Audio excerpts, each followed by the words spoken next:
Hi everyone. आपका बहुत बहुत स्वागत है मैथेज के यूट्यूब चैनल पर। और आज हम क्लास 11th अप्लाइड मैथमेटिक्स के केस स्टडी बेस्ड क्वेश्चंस को डिस्कस करने वाले हैं। आज हमारा सेशन 3 है। ऑलरेडी हम 2 सेशन कर चुके हैं, total 4 case study based questions देख चुके हैं। आज हम फिफ्थ और sixth case study based questions देखने वाले हैं। तो चलिए शुरू करते हैं आज के इस सेशन को। तो सबसे पहला सवाल जो आपके कंप्यूटर स्क्रीन पर है वो ये रहा। सवाल में आपसे कहा गया है कि Jaspal belongs to a middle class family. एक मध्यम वर्गीय परिवार से बिलोंग करते हैं Jaspal.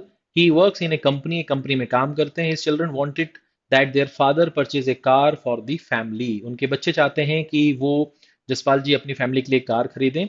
Jaspal takes a loan from a bank for his car, और वो इसलिए एक बैंक से लोन लेते हैं।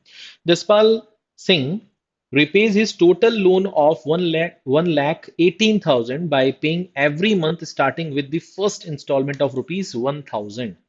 If he increase the installment by rupees 100 every month. ठीक है, मतलब यहां पर इस लाइन में क्या कहा गया है पूरा सेंटेंस में कि जसपाल जी ने 1,18,000 रुपए का लोन लिया है, जिसे वो हर महीने किश्तों में देंगे, और वो हर एक किश्त जो है होगी वो 1,000 रुपए की होगी, और वो हर एक किश्त को हर महीने 100-100 रुपए से बढ़ाकर देते रहेंगे।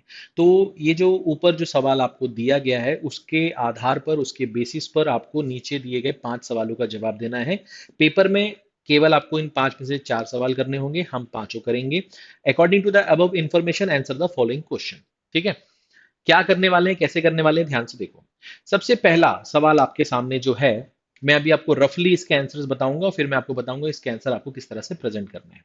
तो यहां लिखा है, if the given problem is based on AP arithmetic progression. Arithmetic progression में कैसे आ गया? क्योंकि जो फर्स्ट अमाउंट है और जो सेकंड अमाउंट है उसके बीच में एक डिफरेंस है, और वो डिफरेंस जो है वो सेम डिफरेंस हर बार बढ़ता जाएगा। 100 रुपीज से वो हर एक इंस्टॉलमेंट को बढ़ाते जाएंगे। तो यहां पर हमको ये समझ में आता है कि हाँ, ये एपी में है, अर्थमेटिक प्रोग्रेशन में है। तो what is the first term? तो साफ साफ मुझे मालूम है कि वो जो पहला अमाउंट है वो तो 1,000 रुपीज देने वाले हैं, और हर एक अमाउंट को वो 100 रुपए से बढ़ाएंगे। ठीक है, उन्होंने ऐसा बोला था। यानी कि यहाँ जो कॉमन डिफरेंस आ रहा है वो कितना है? 100 है। तो जो कॉमन डिफरेंस है वो 100 है, और जो फर्स्ट टर्म है वो 1,000 है। ठीक है, तो हमारा ये पहला ऑप्शन सही होगा। ठीक है, in how many months the loan will be clear? कितने महीने में लोन क्लियर हो जाएगा? अब यहां पर समझना है कि ये जो अमाउंट आप दे रहे हो, इन सबको जोड़ने पर आपका अमाउंट कितना होना चाहिए? 1,18,000 होना चाहिए। तो यहां पर जो सिंपल सा फॉर्मूला आप इस्तेमाल करोगे वो ये करोगे, सम ऑफ एन टर्म्स, है ना, ये वाला फॉर्मूला इस्तेमाल करोगे। और यहां पर आपको ये पता होना चाहिए कि यहां पर जो भी चीजें आपको रिक्वायर्ड है, चाहे एन हो, ए हो, एस एन हो, डी हो, क्या आपके पास वो चीजें हैं?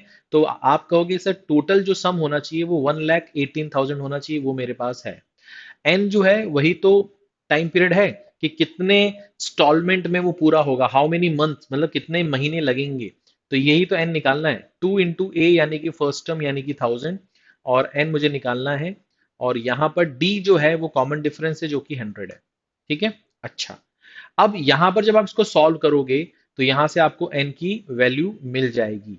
तो यहां पर आप आसानी से इसको सॉल्व कर सकते हो।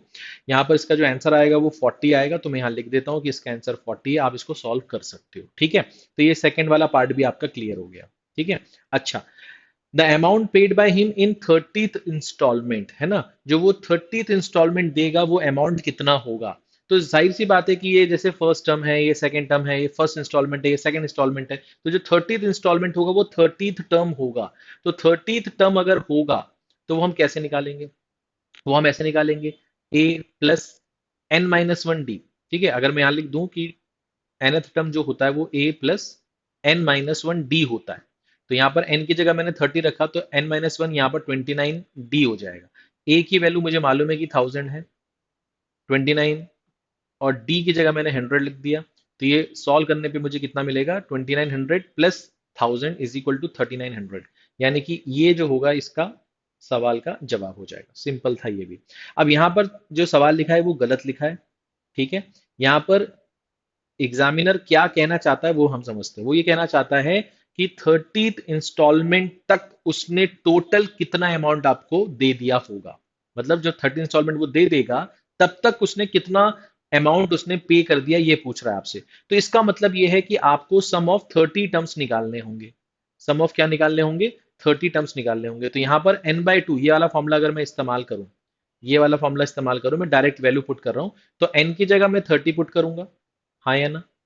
और 2a में 2 × 1000 हो जाएगा, प्लस n-1 यानी कि 29 इंटू डी यानी कि आपका 100 हो जाएगा। इसको सॉल्व कर लेंगे, तो इसको सॉल्व करके हमें ये वैल्यू मिल जाएगी।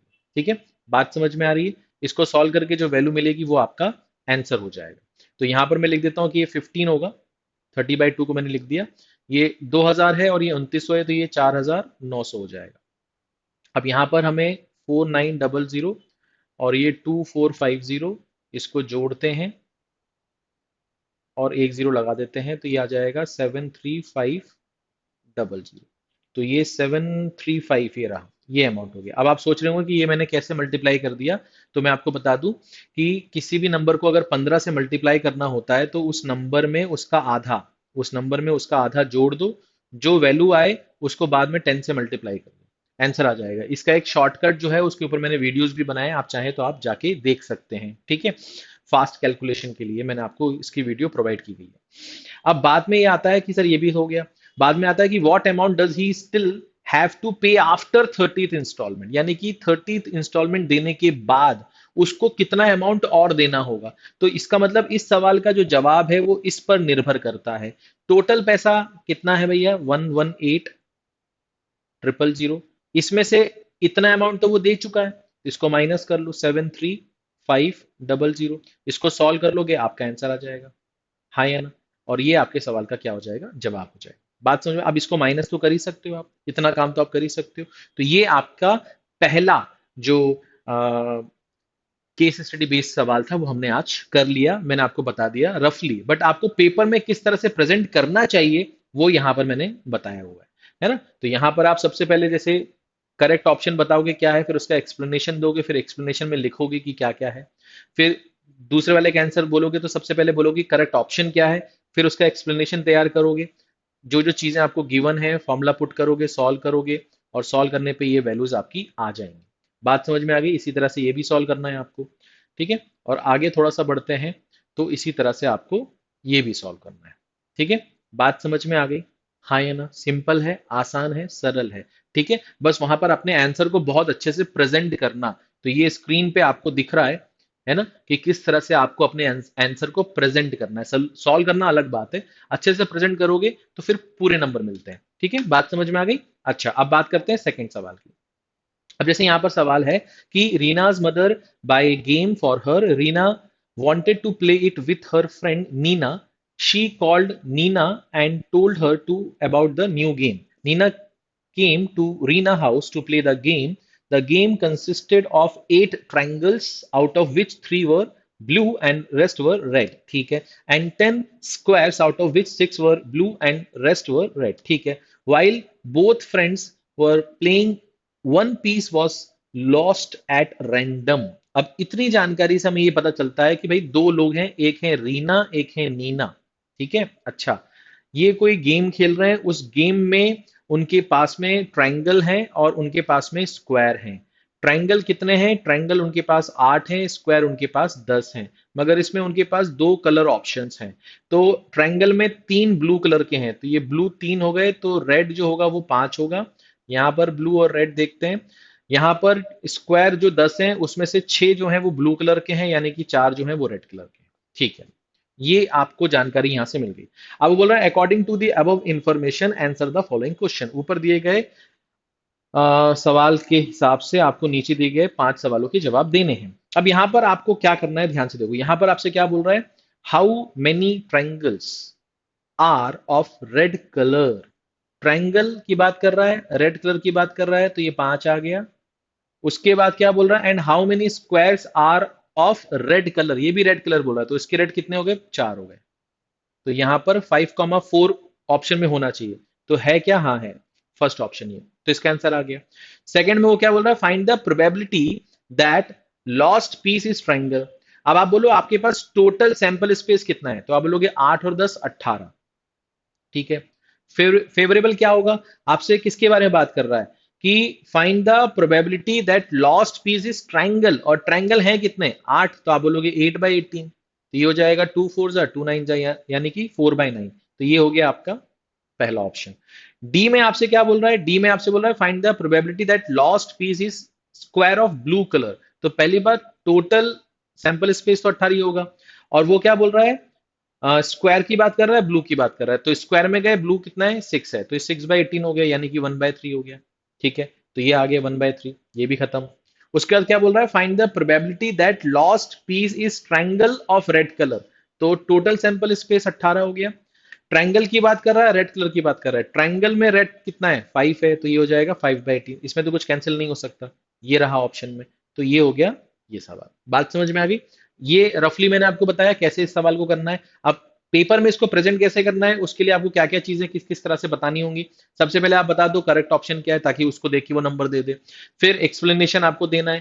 तो एक्सप्लेनेशन क्या है भैया? टोटल नंबर ऑफ ट्राइंगल कितने, उसमें ब्लू कितने, उसमें रेड कितने, स्क्वायर कितने, उसमें ब्लू कितने, उसमें रेड कितने, ये बता दिया।